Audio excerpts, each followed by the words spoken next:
I don't know that much today anyway, 'cause I didn't get to do a plastic thing that, well, so I guess this one to finish off the textiles.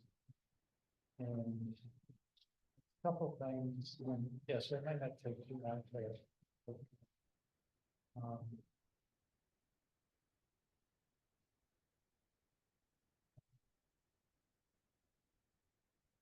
Anyway, so I did find a video on this business about bottles to big bottles to basically taking PET bottles and making fiber with it, making polyester fibers. So this is in India.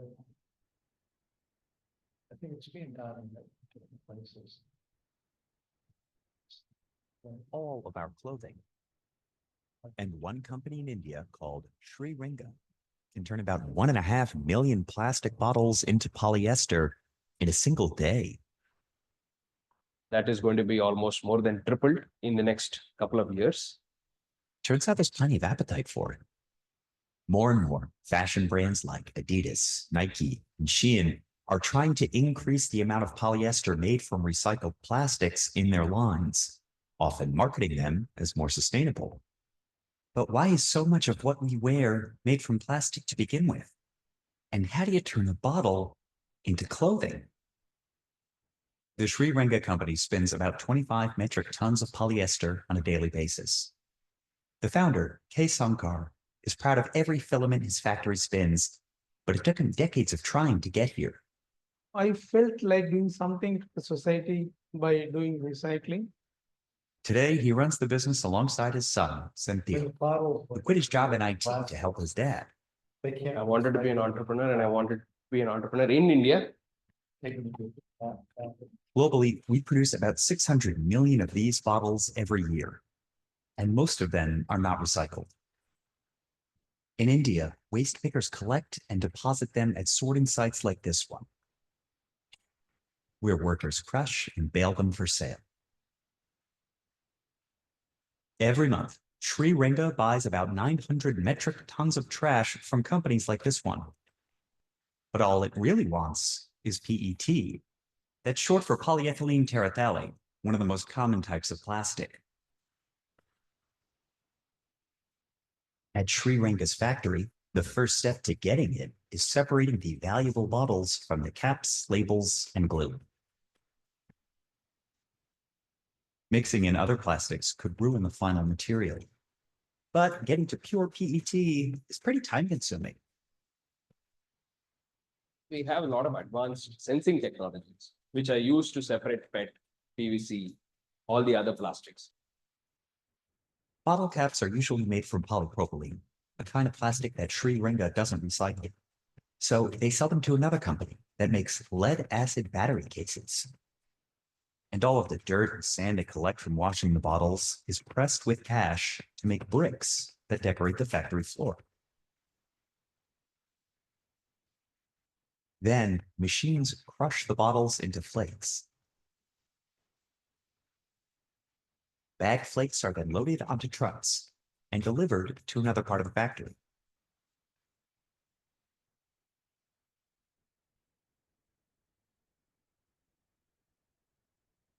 Here, they are crushed again and passed over a sieve shaker, a machine that sorts the flakes by size, making sure they're no larger than 14 millimeters. Smaller particles falling to the shaker's bottom are used again to make PET pellets. But the flakes still aren't 100% separated. After a quick rinse, machines transfer them into a float tank. Here, the PET will sink, and other plastics can be skimmed off the top. They are then washed 10 times to remove any remaining dirt and glue.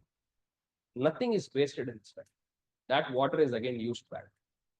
The plastic is rinsed one final time, leaving behind clear flakes, which are dried and loaded into these sacks. Now, it's time to turn them into fiber. And PET is uniquely suited for this purpose. It has long chains of molecules that hold tightly together, creating lightweight, flexible, and strong materials. The length of those molecular chains determines whether the plastic is used for things like bottles, packaging, or textiles. Chemically, PET and polyester are the same thing. Making fibers starts by melting the plastic flakes with colored pigments, a technique known as dope dyeing. The combined goop is then pushed through a spinneret, a metal plate with hundreds of small holes that can be adjusted for thickness. When it melts and comes out, it comes in the colored form. We don't use a single drop of water. We don't use energy for our coloring process. Sri Ranga currently makes 200 different colors of fiber. As they exit, the filaments cool and dry.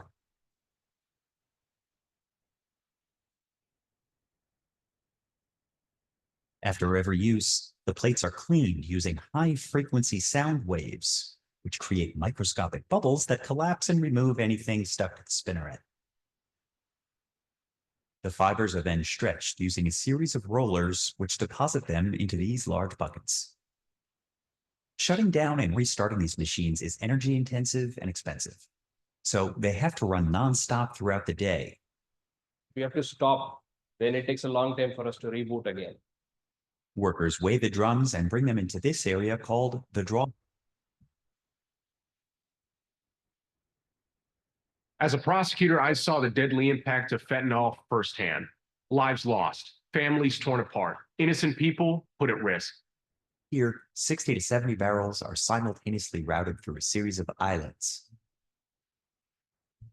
pulling them into parallel strips.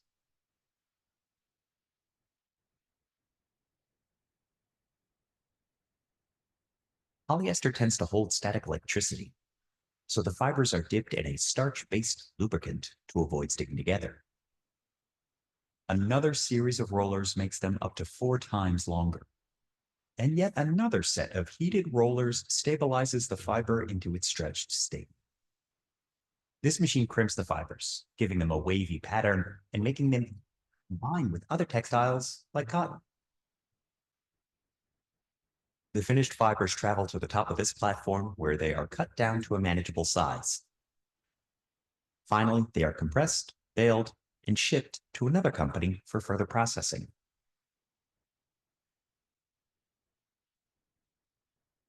At Sri Kanathal Mills, the fibers are spun into yarns using a series of machines. First, workers load them into a bale opener, which uses rollers and spiked drums to loosen the fiber. They weigh the sheet before loading it into a carding machine. It pulls the fiber over wire-covered cylinders that comb through tangles, creating a thin web that is then condensed into a loose rope called sliver. These sliver strands are coiled into large cans. Workers attach them to machines that combine several of the ropes together.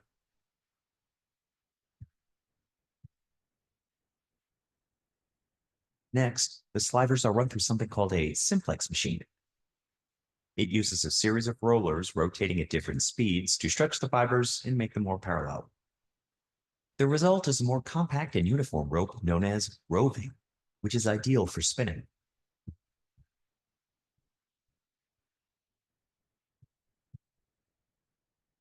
Workers feed the roving through a spinner that twists it into yarn. Finally, the strands are ring spun onto bobbins.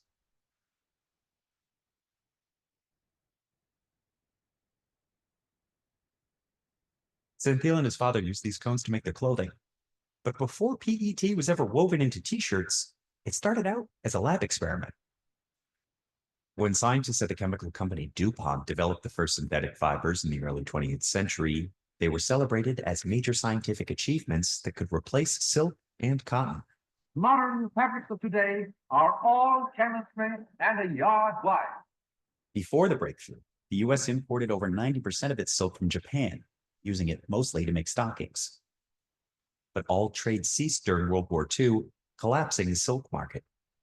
After the war, nylon stockings became a cheap, popular substitute. 3 nylons just for the scramble. And in the 1950s, polyester was billed as a magical, man-made fabric that wouldn't wrinkle. A new concept in fashion. clothes that pack well and need little care. In the 1970s, it became cheaper than cotton, and fashion brands embraced it. The material was strong, flexible, easy to dye, resistant to heat and stains, and quick to dry. In the 1980s, cotton was the world's most popular fiber. But over the next few decades, polyester came to dominate the industry and is expected to keep growing, with the majority of production outsourced to Southeast Asia. The popularity was fueled by fast fashion brands like Gap, H&M, Zara, and Forever 21. In 2020, the world produced enough polyester to fill about 2.5 million garbage trucks. Less than 15% of that came from recycled material. And one study showed that a single truckload's worth of clothing goes into a landfill or incinerator every second.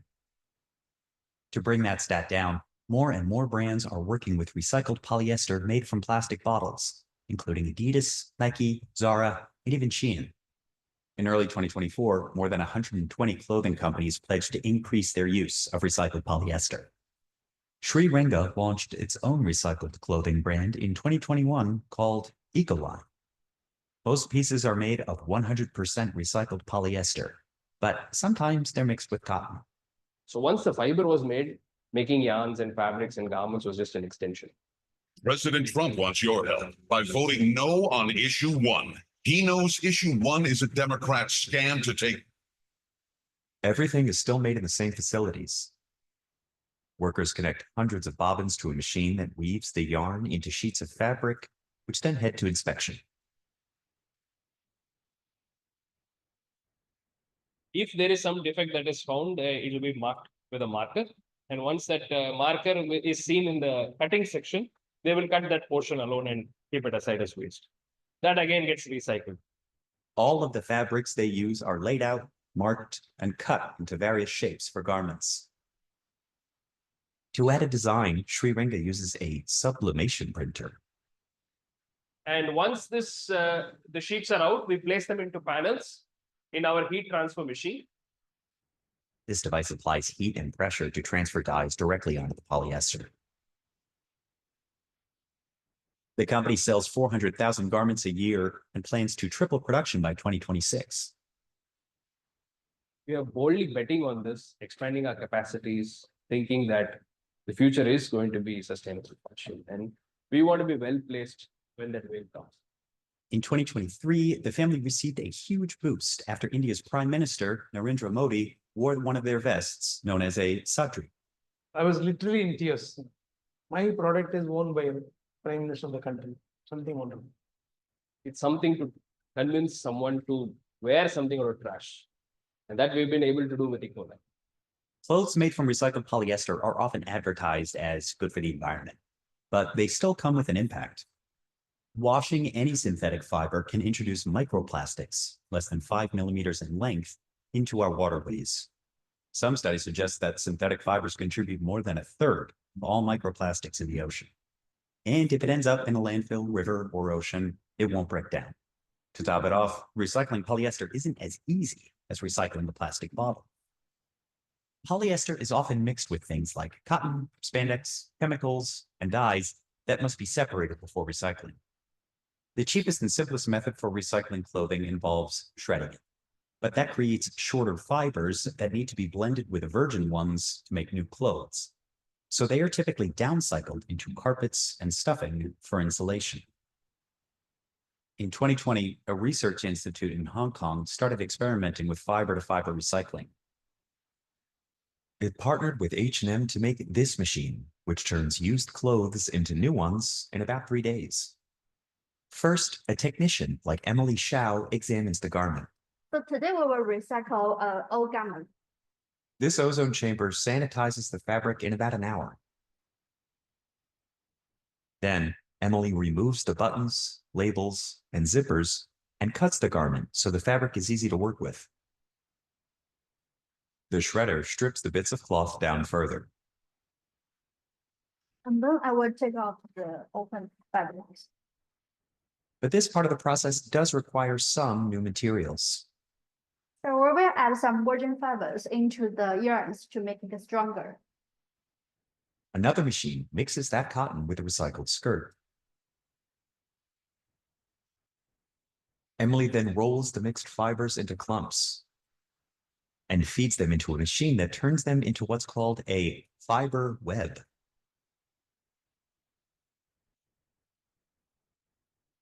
The fiber web gets bundled into these snake-like slivers. The slivers are then spun into ply yarn, the building blocks for any new garment. Finally, a machine knits a new sweater based on a computer design. Shoppers pay about $65 to recycle clothing here. How do we help consumers think about their clothes differently? Well, that's one of the reasons why we have a glass box doing research in a shopping mall. The H&M Foundation partnered with the Hong Kong Research Institute of Textiles and Apparel. That investment allowed the company to license and install the technology at one of its stores in Stockholm, where the company is headquartered. H&M calls it the loop. Here, shoppers pay only $18 to see the recycling process in action. That's about the price of a new pair of the brand's sweatpants. And then this is the only part that has to be removed. Virginia, the technician, trims the extra yarn and the garment is ready to go. It seems like a perfect solution, but it takes 3 days to recycle just one garment. A factory like this that can recycle thousands of tons of clothes a day doesn't exist yet. But H&M says that eventually this kind of technology could be a global solution for textile waste. The OD grade is a garment-to-garment recycling. And that's for me where today most of our investment going to. And other large companies are making similar bets. Gap and Zara's parent company, Inditex, recently made major investments in an American business called Ambercycle. The company developed a chemical process to separate polyester from dyes and other fabrics, eliminating the need for virgin materials. The idea for Ambercycle is really just, how do you take an old t-shirt and turn it into a new t-shirt instead of using natural resources? The most difficult thing is scaling up the process from pilot plant scale to tens of thousands of t-shirts. That successive scale up is really hard.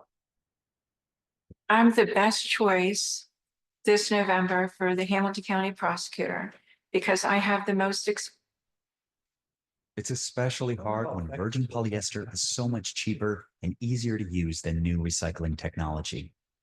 Less than 1% of old clothes are recycled to new clothes. So we don't actually have a large, or I would say commercial scale technology for recycling. Meanwhile, fast fashion shows no signs of slowing down. And it's expected synthetic fibers could make up nearly 3/4 of all textile production by 2030. Brands in the industry wider needs to invest more into fiber to fiber recycling. But at the same time, we need to realize that this is not a silver bullet, you know. Recycled polyester generates about 70% less emissions than virgin. And Sri Ranga has several certifications ensuring it limits the use of harmful chemicals and actually recycles the trash it buys.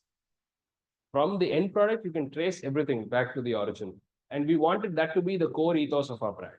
And we positioned it that way. Some advocates say it's better to just recycle bottles into new bottles, since that can be done around 11 times.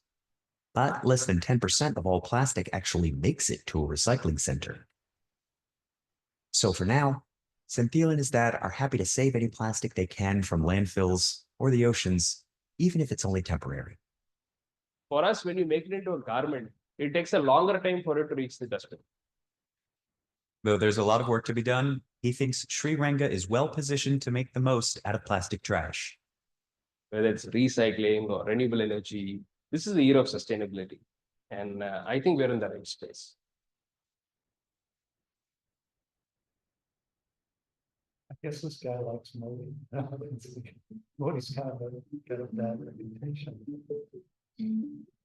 Definitely not entirely.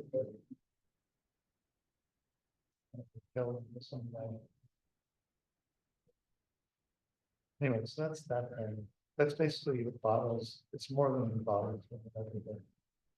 Anyway, so that's one thing. What else is going on? This is the stakeholders and should do that next time, I think.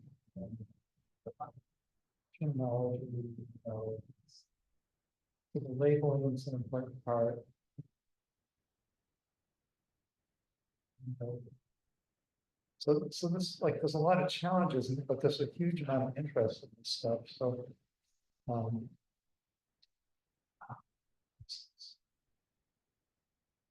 This is the list of things. I'm not sure how much of this you go through. There's a big move in California. I mean, they have this California stewardship law for carpets.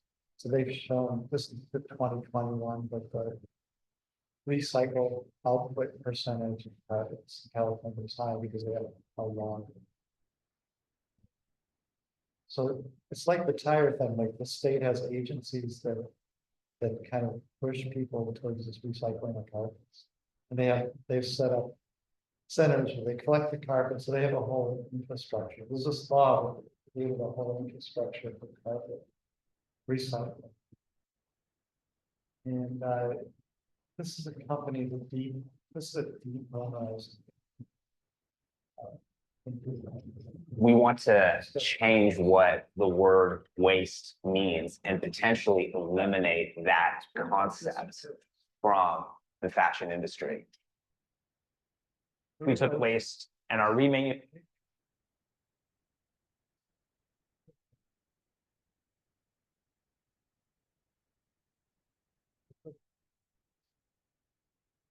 it.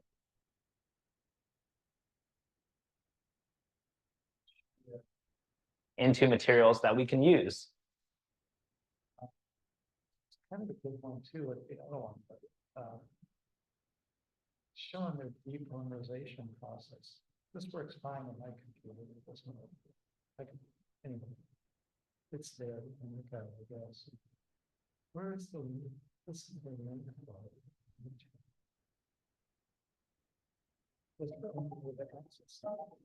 Wait. This shows the pictures. Going on here. Anyway, it's a depolymerization process for the polyester, which isn't really. It's the same thing that Eastman does, but they're doing it in California, Los Angeles.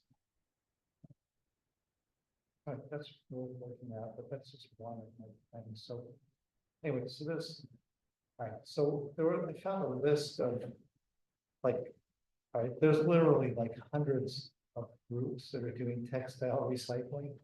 Like it's kind of amazing, like compared to tires or bottles or anything else, this is what's attracting the most interested people in terms of like organizations and also startup companies and things. And a lot of it is like selling to the high market and like people that are basically people that would invest in something like recycled clothing, you know. So anyway, so it's a little bit of a made up thing, but all right, so there's so many of these organizations. I just went to like a bunch of web pages and kind of found what people are doing, but a lot of it was a recycle reuse. There's always some video about reuse clothing. So this is in Massachusetts. This is so there's a bunch of these. There's so many people like doing this depolymerization stuff. This is for polyester cotton brands. Then they're going to re-spin fibers from it, just like in that video. This company is in, I think they're in the Pacific Northwest. They're doing making sweaters from fish nets. I mean, it's like everyone's got some steam, right? So it's basically like so much energy is going into this. I mean, it's a big part, but it's 10% of the recycles for plastics, but compared to the other things like polyolefins that are 80%, there's so many like groups working on this. Carpet Recovery America, it's like a group that collects carpets. They're everywhere but in Cincinnati. I'm not gonna get that map. Tell you, we're in a dead zone for these things. I mean, it's like they're avoiding us, in Indianapolis, they're in Columbus, they're in Lexington, but they're not here. So can't recycle carpets. There's a bunch of groups that are recycling, so they're either doing wood recycling to make cellulose fibers like cellulose acetate, which that's an old process, but they market it as if it was like a new eco thing. Or this is cotton, degradation of cotton into kind of monomers that they convert back into, so they take old textiles. There's probably 20 companies doing this around the world, you know. So this is one of them. It's really virus. I just smelled something. I just really smell it. Anyway, yeah, that's just their take the cotton, hydrothermally degrade it, and then spin it into pulp, and then make new fabric that they call lyocell. So basically, I mean, you can depolymerize polyester to monomer and make polyester. This lyocell is like a degraded cotton. And this isn't the only one of that kind of thing.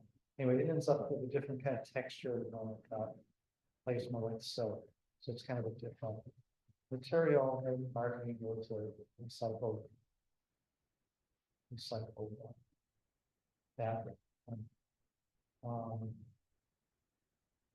Carpets almost all PET, so basically you can depolymerize it. So it's possible to do that. There's companies that are doing it. This company, Circular Polymers by Savage, some companies doing this. It's similar to that other. So you can see there's like many of these people doing the same thing. It's kind of interesting to see. Then these product stewardship councils, there are organizations. There's a bunch of them. Somewhere there's a list of them here. This is for carpets. But there's a list of these. Every state has one of these, except for probably Ohio. Somewhere on this web page is a list of these stewardship or all about here, product stewardship councils. So they're in every state, except I think Ohio's not. We could probably form like as a Rhode Island product stewardship council. So they do stewardship of everything, but they also do like textiles and carpets and textiles and so anyway, that's one of the. So there's probably 50 of those, and there's international ones too, in Europe and Canada. And there's these certification groups or companies, so they sell like he was saying, we have these clothes and they're all certified. So there's companies that are doing certification of eco. Right, so there's money to be made in being like United Laboratories for Electronics. They have the same things like cradle to cradle certification. It's one of them. There's probably 10 or 20 of these. And a lot of them are just centering around textiles, you know. So it's actually incredible, like how much is being then this company takes damage return, but also unsellable. So like you make a coat or whatever, show a coat, but it could be a shirt or anything. So it hasn't been used by anybody, or it goes out on Amazon and comes back to return. It's like most of the stuff that comes to return, the Amazon is done, but they don't sell it. So it's basically clothing like that. It goes to this damaged company, and then they figure out what to do. And I guess they unlocking the value and tap goods, so they market it down. So you can kind of just buy things from them. I think they're just selling things that are like factory seconds or less, you know. Depop is so there's probably also like within the US is like 7 of these kind of like Goodwill that online for clothes, you know, and they're all of them are kind of hyped as a new age type of like a cool.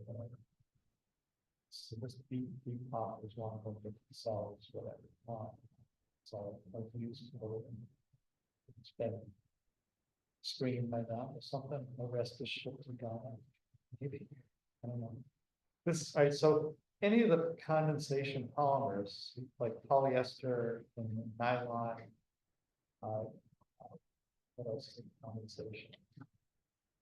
PEO, polyvinyl, polyvinyl alcohols. But so there's a lot of condensation polymers that are formed by two chemicals come together and it goes off like water or alcohol, like or acid. And then basically those reactions are in equilibrium. If you like heat it up, they'll break apart. Or if you add water, they'll break apart. The nylon is one of those condensation polymers, possibly depolymerize nylon, just like we depolymerize PET. And this, so econo is nylon. It's no different from nylon. I don't know. I think these guys are also the Northwest. So they're depolymerizing nylon. Actually, this is one of the only. There's like 2 or 3 really ones. So maybe the European. Yes, that's in the US. Anyway, so there, I think it's someplace that shows what they're doing. The process, roughly customer support shop. Started. Anyway, they're just doing depolymerization. It's possible to do. It's a question of cost. So if they market it as kind of a hip thing, we can charge more for it. It pays for the cost of doing it versus virgin nylon. Then there's this tag thing. So there's companies and groups that are making, mostly companies are making tags for clothes. So you can identify the fabric type. At Grainger, we have over 1 million products, including the ones that help keep your workplace safe. Anyway, this company makes tags. What if fashion had a language? What if our clothes could speak? There's a simple idea that could change the fashion industry. From products to resources, from one life to many, from linear to circular. Today, only 1% of clothing is recycled. Even digital identification is accelerating fashion's transition. Small, like just like a grain of salt, literally that small. So you can embed it. You could put actually hundreds of those. Sure, maybe you never notice it. The circularity. A powerful tool that magnifies an invisible world in a second. A gateway to crucial information about the brands, materials, and stories behind every product. And a means to help resellers and recyclers maximize their value and recovery. The Circular Product Data Protocol creates a common language for identifying products across their life cycle, from production to use to resale and recycling. You can type the shopper. Like 10,000. Today, it is available to you with free access under an open source license. I wonder like if people could just shake a salt shaker on it, kind of have all the information. Anyway, so there's progress being made in that way. This is in Seattle, another cotton recycling. So it comes out with a material that's a little bit different than cotton. It's basically a hydrothermal process of breaking down the fibers and end up with something close to cotton, but it's a little bit different. To liquefy, purify,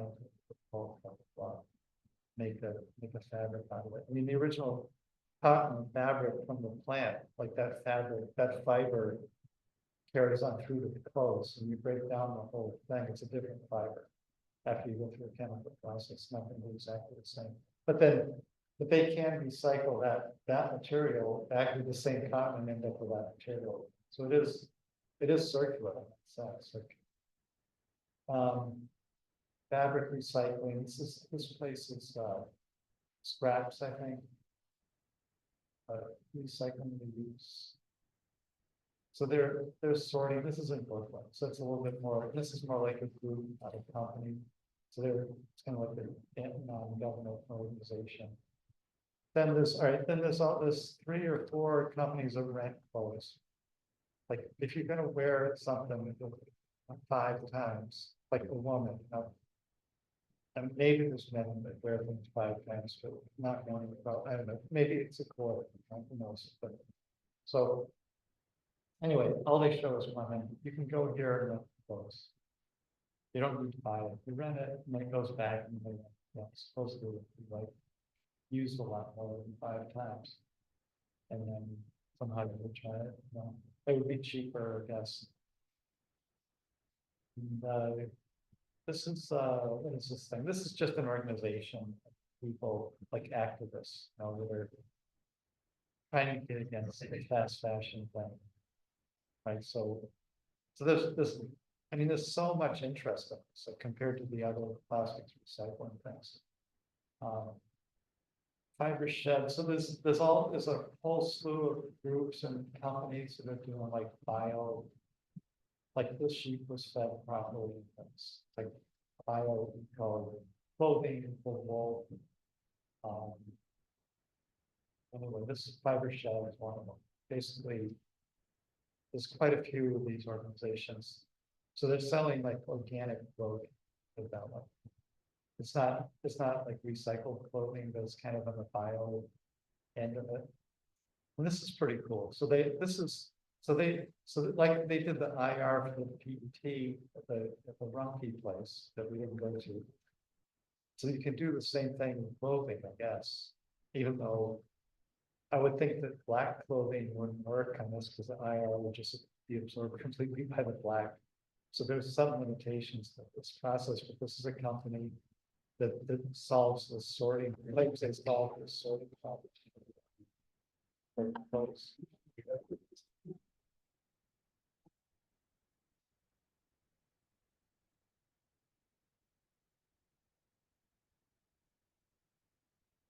And the US are throwing out more than 20 million tons of textiles every year, and the problem is growing. But so is the opportunity for change.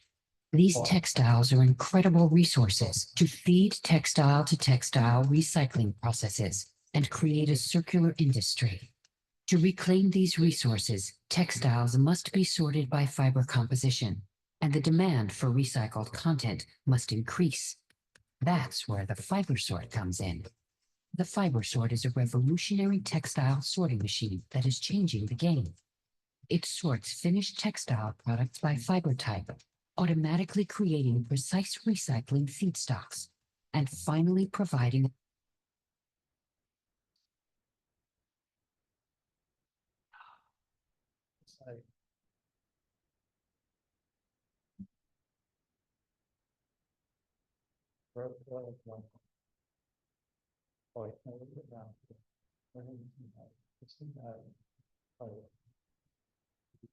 That's where the fiber sort comes in. The fiber sort is a revolutionary textile sorting machine that is changing the game. It sorts finished textile products by fiber type, automatically creating precise recycling feedstocks, and finally providing a practical solution to return textiles to the supply chain. But we're not quite there yet. We need your help to optimize this technology and increase the demand for recycled textiles. Are you a collector, sorter, brand, or recycler? Then join the frontrunners in the textiles revolution and help make the fiber sort a reality. Go to fibersort.eu. Maybe so go fund me that because they're saying it's stop. And it's only a 2-minute thing, so maybe it wasn't actually a comment like a real comment. If they do have a web page, they would love it. But that kind of technology, if it could be done, it's pretty cool. Like I mean, it would make it almost viable to separate fibers. Recycled carpets and make these flood control and dam things. Right, this geohead is a group that does that. Well, let's see. Get rid of this.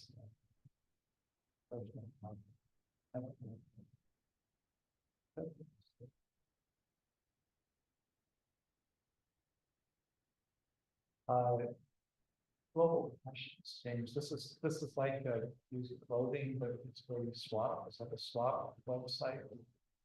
So you swap the clothes and they value it somehow. I don't know, I think it's just a twist on kind of the goodwill in that sense, but like a youth one.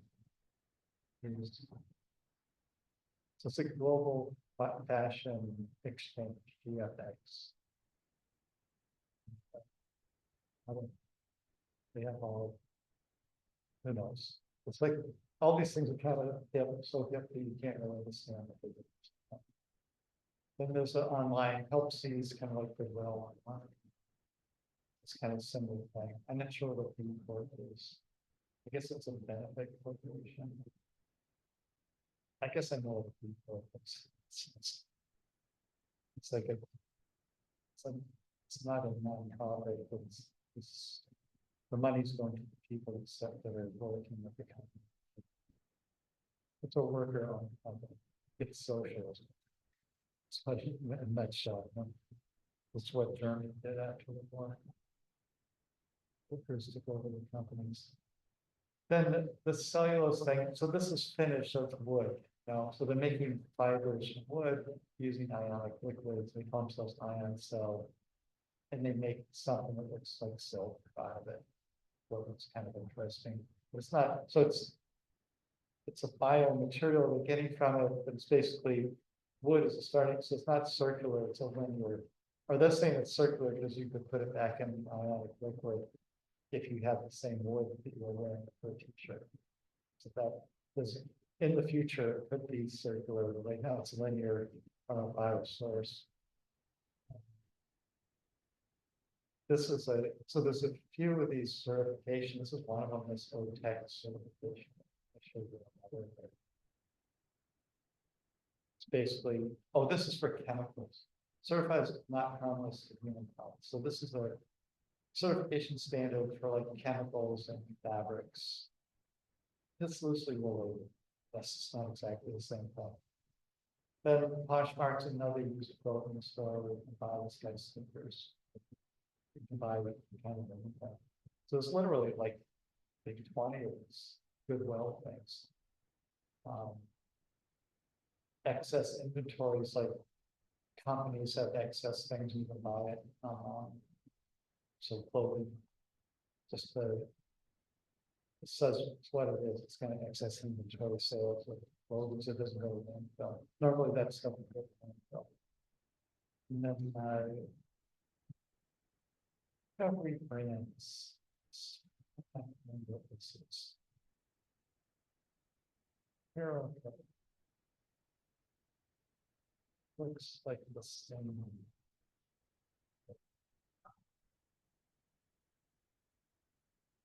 Low waste, 100 recycle organic. Local. So it's a recycle. It's just a clothing company that's using like the fabrics from that Indian mill. The polyester fabrics from the mill, they put t-shirts. And it's in like Oregon or something, selling this stuff. So fiber recycling, Recover Fibers, a group that, so they're not in the US, one like Spanish or Portuguese speaking Spanish, so it's going to be something fibers, and Red Bags is a website that sells used bags, just nominally textile, I guess some color is textile. When we buy those, another company that's thermally reducing cotton to a fiber that can be made into cloth. So a lot of people kind of doing the same thing. Rent clothes, rent the runway. It's another web page to rent clothes. I don't think there's any men's clothes, but at least they can show it in the lot. That's it. So anyway, I had a list alphabetically listed, and that's up to kind of R. And I didn't take all of them because some of them have nothing to do with it. So there's literally, that's like a 1/3 of the kind of organizations, that's textile stuff. So it's a much bigger activity of human effort than any of the other. You know, it's 20% or 10% of the plastics waste. It's like 99% of the effort. seems to be going to. Everyone seems to be interested in this thing, so at least half the population. So anyways, that's about it. That's all I got for today. We'll go with the calendar or something, whatever you guys want to do. Thanks for showing up. Anyway, yeah, so and so I'm gonna try to get them like maybe next week for the Sun Chemical people. They said they'll come. They said they were sorry they hadn't gotten a lot. So anyway, so